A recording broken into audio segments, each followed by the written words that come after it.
ভাই বোনদের মধ্যে কেউ যদি বন্টননামা দলিল করতে রাজি না হলে কি করবেন জেনে নিন।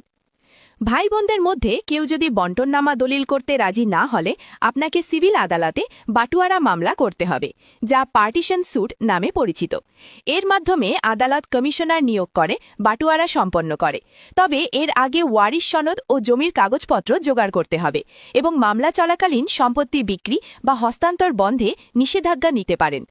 করণীয় ধাপ: প্রয়োজনীয় কাগজপত্র সংগ্রহ, ইউনিয়ন, পৌরসভা বা সিটি কর্পোরেশন থেকে ওয়ারিশান সনদপত্র, সকল ওয়ারিশের নামসহ, জমির মূল দলিল, খতিয়ান, দাগ নম্বর, নকশা এবং আপনার জাতীয় পরিচয়পত্র। আইনি পরামর্শ: একজন অভিজ্ঞ আইনজীবীর সাথে যোগাযোগ করুন। তিনি আপনাকে পুরো প্রক্রিয়াটি ধাপে ধাপে বুঝিয়ে দেবেন। সিভিল আদালতে মামলা, পার্টিশন স্যুট: আপনার এখতিয়ারভুক্ত দেওয়ানি আদালতে বাটোয়ারা মামলা বা পার্টিশন স্যুট দায়ের করুন। মামলায় আপনার হিস্যে বা অংশ নির্ধারণের আবেদন করুন।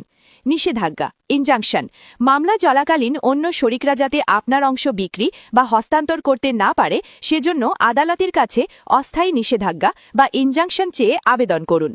আদালত কর্তৃক কমিশনার নিয়োগ: আদালত একজন অ্যাডভোকেট কমিশনার নিয়োগ করবেন, যিনি সম্পত্তি সরেজমিনে পরিদর্শন করে অংশদারদের মধ্যে বন্টন করে দেবেন এবং আদালতে রিপোর্ট জমা দেবেন। চূড়ান্ত ডিক্রি: কমিশনের রিপোর্টের ভিত্তিতে আদালত চূড়ান্ত রায় প্রদান করবেন, যা অনুযায়ী বন্টন প্রক্রিয়া সম্পন্ন হবে। গুরুত্বপূর্ণ বিষয়: বন্টননামা বা আপোষ বন্টননামা রেজিস্ট্রি করা বাধ্যতামূলক, যা না থাকলে এই আইনি প্রক্রিয়া অনুসরণ করতে হয়। পারিবারিক আলোচনার মাধ্যমে বা জেলা লিগ্যাল এইডের বিকল্প বিরোধ নিষ্পত্তি পদ্ধতির মাধ্যমেও আপোষ বন্টনের চেষ্টা করা যেতে পারে, যদি অন্য শরিকরা তাতে রাজি হন।